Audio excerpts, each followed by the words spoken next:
So this part is completely off script. I'm just going with the flow here. You probably noticed that the background here is very different. That's because I have moved my desk. Now there's a good chance that Stream has already learned about this before this video ever goes up. God knows when I get to editing this. But yeah, this is ideally where we'll be going forward. But other than that, there's there's been a bit of a drought in videos I've been putting out, just me. And I'd like to say that the reason's particularly good, but no, the bigger real reason has just been I have had no motivation to do this particular video because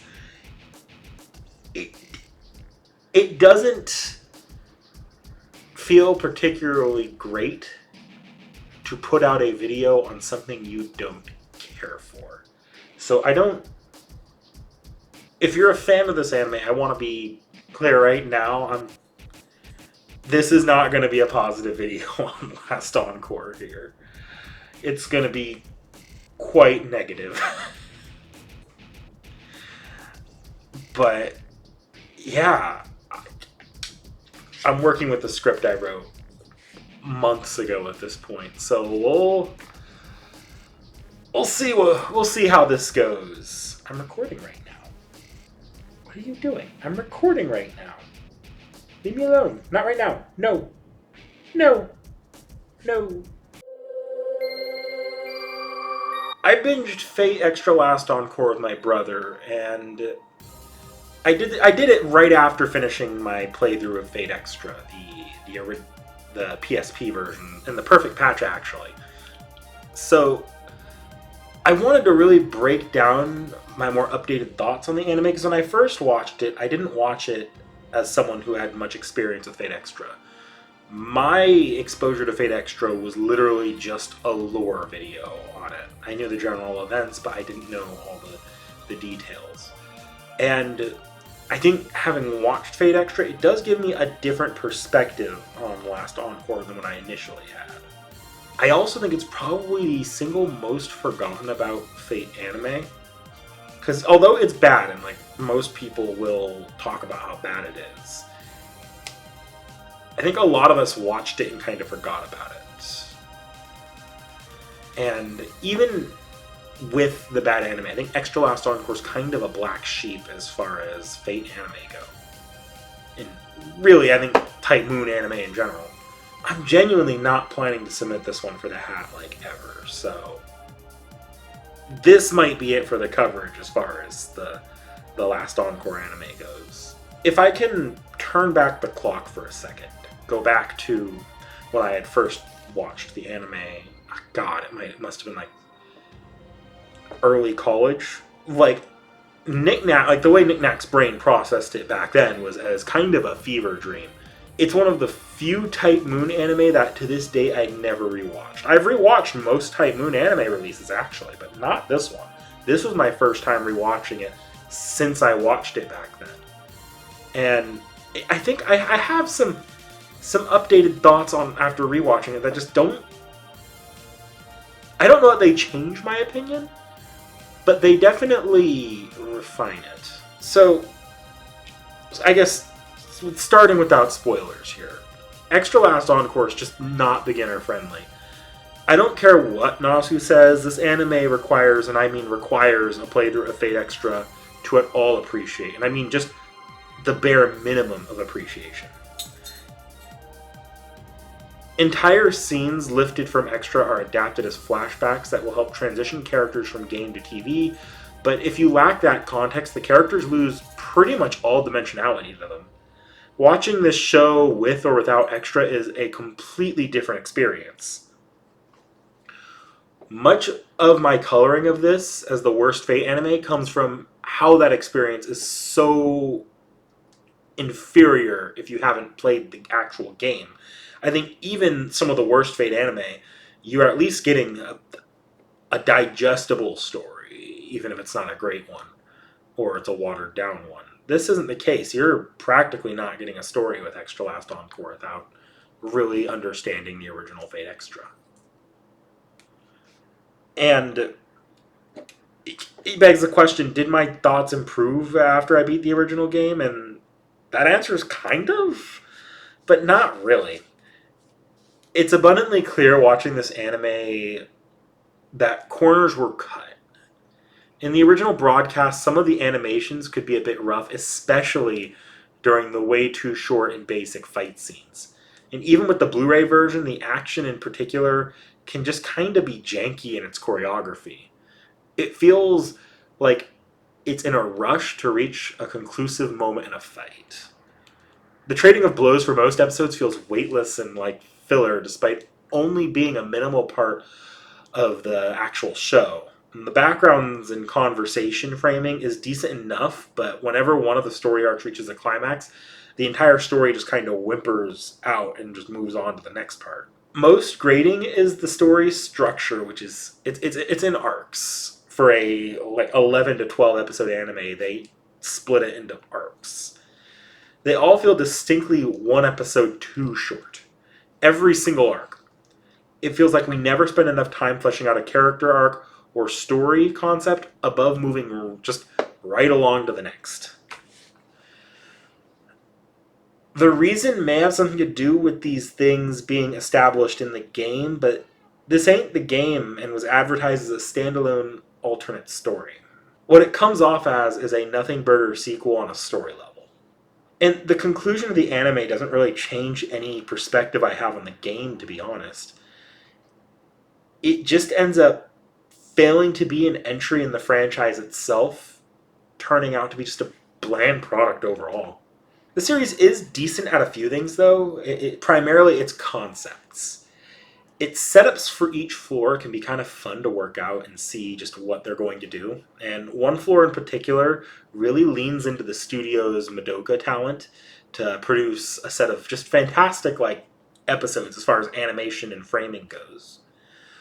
I'll also say many of my problems are alleviated for the last 3 episodes, which are separated into a separate section denoting it. I think it was because of a broadcast break.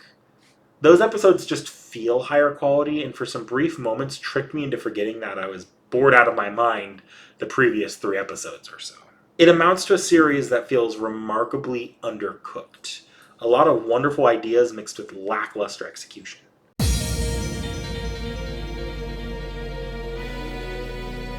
Story analysis.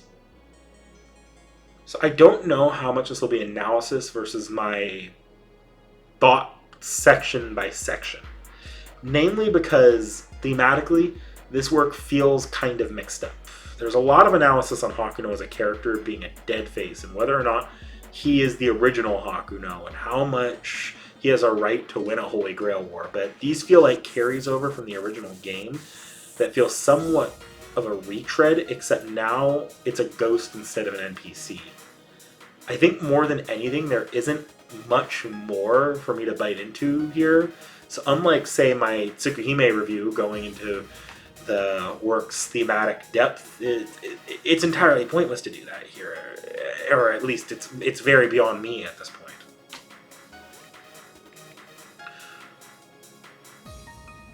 We'll start off in what I think could have been the final arc thematically and probably would have worked better in some ways because it's a perfect mirror to the state of Fate Extra's world.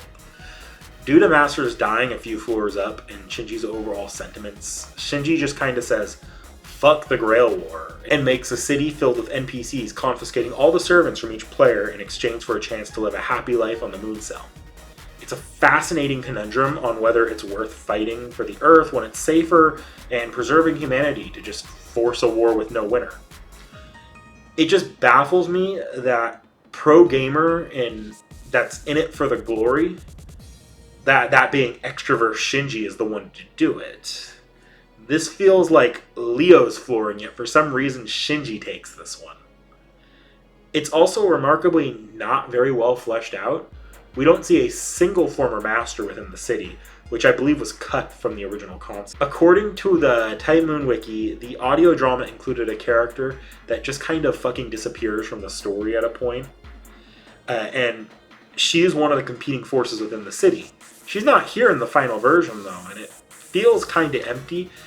Any sympathy you have for Shinji, God, that's a phrase, goes away the moment he just decides to flood the city to fight Hakuno, not considering the possibility or consequences that this is going to kill any master in the city.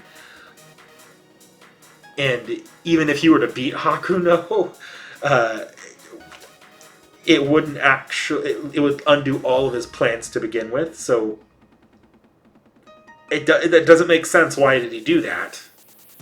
And he never. We never process that or sit on it.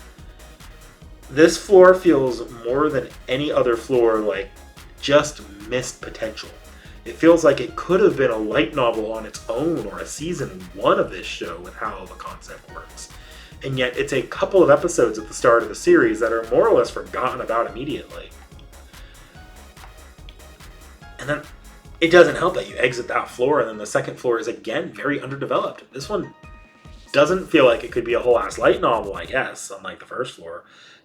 And this arc's primarily there to introduce Ronnie, but I feel like 90% of your ability to get attached to her relies on your familiarity with Fate Extra. You don't get a good sense of what she's doing here the entire time, or how she survived with fucking Robin Hood and Dan Blackmore murking anything that moves. There was real potential here for something like The Most Dangerous Game, if you remember reading that short story. But instead, it's just kind of a mediocre fight scene.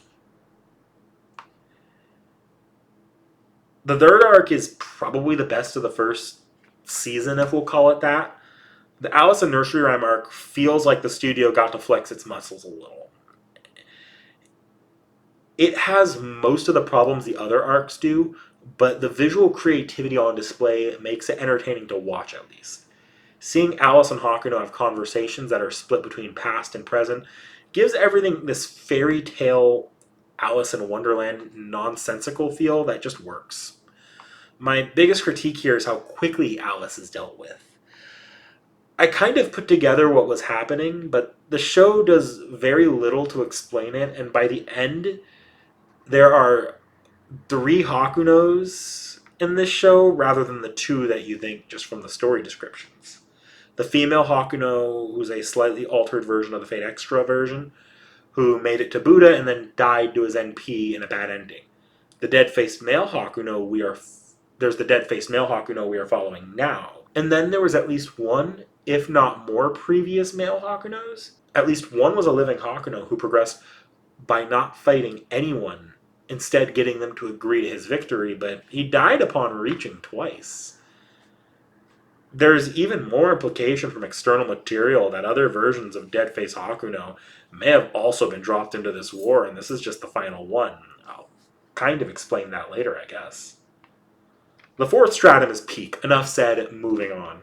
The 5th stratum sees the dead-face version of Julius, which is actually a callback to Fate Extra, where he comes back as a ghost sort of retconned into being a dead-face. And then you see Lishu and Berserker straight out of Fate Extra again calling back to their final appearance. What was once Hakuno's best foil, though, in the original game, now is a pretty nothing character. He ends up being kind of a bland vehicle for Hakuno's development that gets sidelined by the best scene in the series. This is the multimedia room. The conversation between female Hakuno and Deadface Hakuno about the nature of his life and Nero's history is actually really well handled. We really get a sense to the OG game relationship between Hakuno and her servant, and it's all done in this stylized, almost paper cutout way that makes the scene very memorable. It's just too bad that this is all in an arc that is nothing but mindless fight scenes with nothing to really talk about to set up anything as a backdrop. Okay, so our 6th stratum is a war of a million Ronnies and Rins. And it's pretty meh.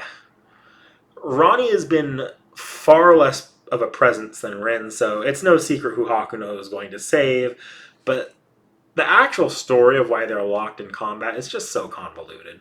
It may mean something that the Rin that Hakuno's been with the entire series isn't the original Rin, but no. Rin pops out of her cryo tube, helps bury Ronnie, and we just keep going as usual. I feel like no weight was really given at all to what should have been a tragic backstory to flesh out Rin. But instead, we just kind of write out Ronnie because the game had a Rin versus Ronnie choice, so we need it too. It may have had added more to have Hakuno, despite all the forces going against him, to manage to force the survival of Ronnie. You might be asking me why I think that, but I just think that because that's what Hakuno does in game. He forces the saving of both his or her friends. It just so happens that he has to fight one later.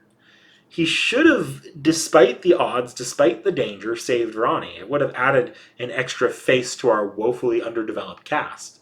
Really, Ronnie being in the anime at all has just been kind of an afterthought, and here she's really not developed at all. Poor Ronnie.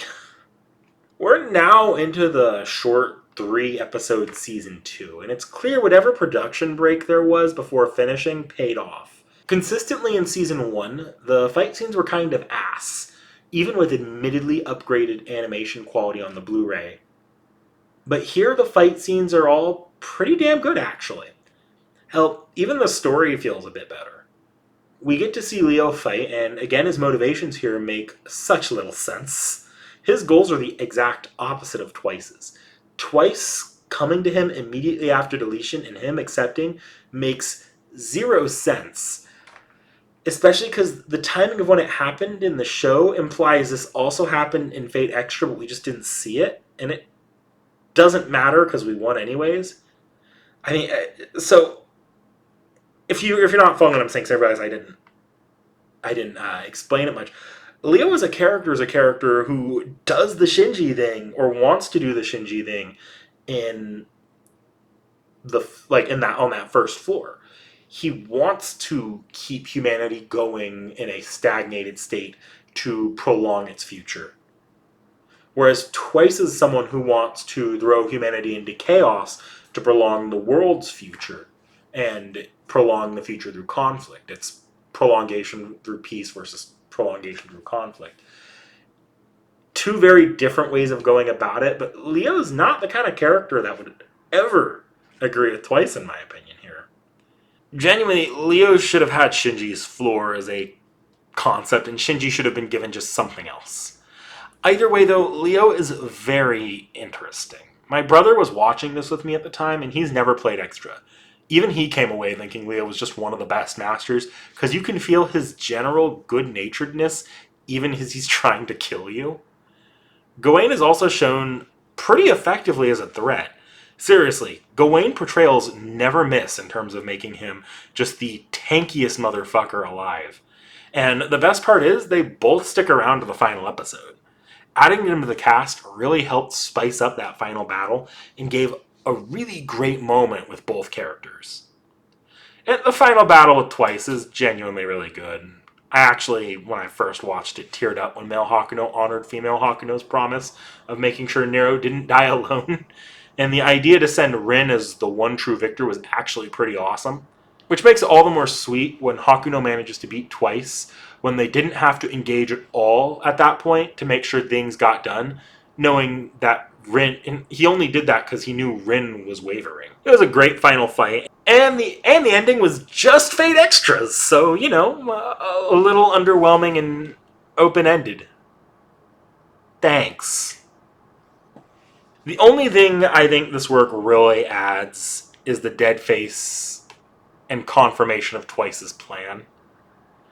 In my Fate Extra review, I brought up T.H.E. as either a stand-in for war itself as a disruptor of the status quo or capitalism. And what we have here is a literal confirmation that regardless of your reading, either war or capitalism just leads to stagnation, and perhaps more grimly extinction. I hate to say it, but did any of us really need that spelled out for us? If you came to either of those readings in the first place, you probably could have just assumed that angle was at play. It all just feels thematically pointless.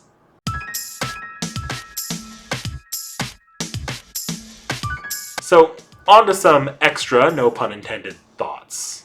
It's well known that Nasu wrote a light novel-sized summary of this before making it an anime, and that short runtime of the anime meant that a lot of the planned content got cut. And you can really feel it. Shinji has a fiance in the first episode who actually has a unique character design. This is a wholly original character who was not an extra, and she appears again in the nursery rhyme floor when you discover she had a backstory with both Rin and OG male Hakuno as they were climbing during the war. But then she never appears again, and if you incorrectly read it, you may think the implication was that she was nursery rhyme the entire time, but that just isn't the case, and her interactions with both characters contradict that reading. So what the fuck? She is one of the most clearly defined cuts in the entire series. You see, like, the actual story surrounding this character is that on Nursery Rhymes 4, we find out that the monster version of Alice is why Masters stopped progressing after a certain point. She is amongst the Masters that fled to Shinji's city. And according to the audio drama, she fights Rin and dies. Just in the anime, this is all off screen. Okay? Shit. And earlier I mentioned the male Hakuno. I forgot to write this in the script, but that extra male Hakuno, at least one other Hakuno that traversed through the floors, we never follow up on that. We only ever follow up on female Hakuno, who, as far as we can tell and as far as the story portrays, just went through Fate Extra. Like a variation, probably, maybe not all the same opponents, but a variation on the story of Fate Extra. That male Hakuno went through a variation on the story of Last Encore. They were doing the Stratum climb, which is different, and we know it's different. The flashbacks to female Hakuno's interactions with Rin and Ronnie make that clear. So, what was all of that in the nursery rhyme floor? I have to assume that this was a bigger plot point and that the male and female Hakunos were not just one female male Deadface, but that male and female Hakunos had separate characterization and events that took place in the story of this world. And I feel like that's kind of backed up. If I haven't read too much of it myself, but Nasu did a very similar thing with Extella. If you look at Extella's backstory, there is a complicated ass web of relationships and changes between male and female Hakuno that both play into the backstory of Fate Extella. So I feel like something like that's at play here and just got cut. From what I can gather, the original concept may have gone with a story that is usually told from the perspective of a character other than Hakuno. This would give insight to all three iterations of the Grail War. The classic one, the failed mass climb of Masters up to the Stratums, and finally Hakuno's Deadface climb. The biggest evidence to this was that every character was supposed to see a different face on Deadface Hakuno. This is honestly genius and could have made for some truly spectacular storytelling that stands on its own to flesh out the characterization of all of the Fate Extra cast. But it's a bit too ambitious for a 13-episode anime, I think. Another pet theory of mine is that this entire thing was born from an early concept for what the Extra collab would have been if before Seraph and the Epic of Remnant. Why do I say this? Well, a bunch of other servants make non-speaking cameos as mooks or background characters in some of the floors. That would have been decent for an early boss, but the entire thing has almost an FGO event structure. Not to mention that its structure would eventually be translated for the Lilim Harlot event, and on top of that, it started introducing the pruning phenomena as a major threat. Something really only touched on in Tight Moon by FGO itself, almost like this was written to introduce the concept. My theory is that this would have been part of the Epic of Remnant or as a story event like Seraph, but was replaced and its concept split up when it was decided they wanted to make a Fate Extra anime. That's just a theory though. Like usual with this shit, I do acknowledge this is far-fetched and most likely incorrect, but that's just a gut instinct feeling I had leaving watching the anime was this feels like a year 1 to 3 FGO event. I definitely have more thoughts, but I think this is where I'm going to end this. Eventually, my plan is to do a full retrospective on the Extra sub-series, so just keep an eye out for whenever I get that next part out. Also, if you're seeing this and haven't tuned in, I've been at least once or twice a week streaming games from the Extra franchise, except a couple breaks for FGO here and there. But we recently finished up Fate Extra, and when this goes up, we should still be mid CCC. You dingus. You absolute baboon. You you procrastinated so long on this video. You finished an entire CCC playthrough and started and finished the Samurai Remnant DLC. The fuck is wrong with you, past Knick-Knack? The fuck is wrong with you? This has been sitting in the editing corner for how long now? What the fuck? Seriously, if you have a moment, please stop by and say hi. I genuinely appreciate it. This procrastinating asshole doesn't deserve it. Don't do it. Don't tune in. As for what's next in this project, that I'm just going to call an Extraverse tour. Oh, fuck. So in the script right there, I wrote that the next part was Fate Extra's manga. That's already been recorded and went up just for some context as to when the timing of this was written versus when I finally got the motivation to actually record this.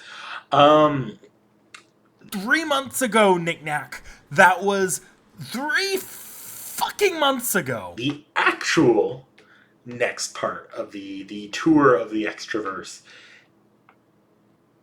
it's actually probably going to be CCC once I finish that game. There's really not much more I can do. Well, until next time, just have a good one, folks. Take care of yourselves.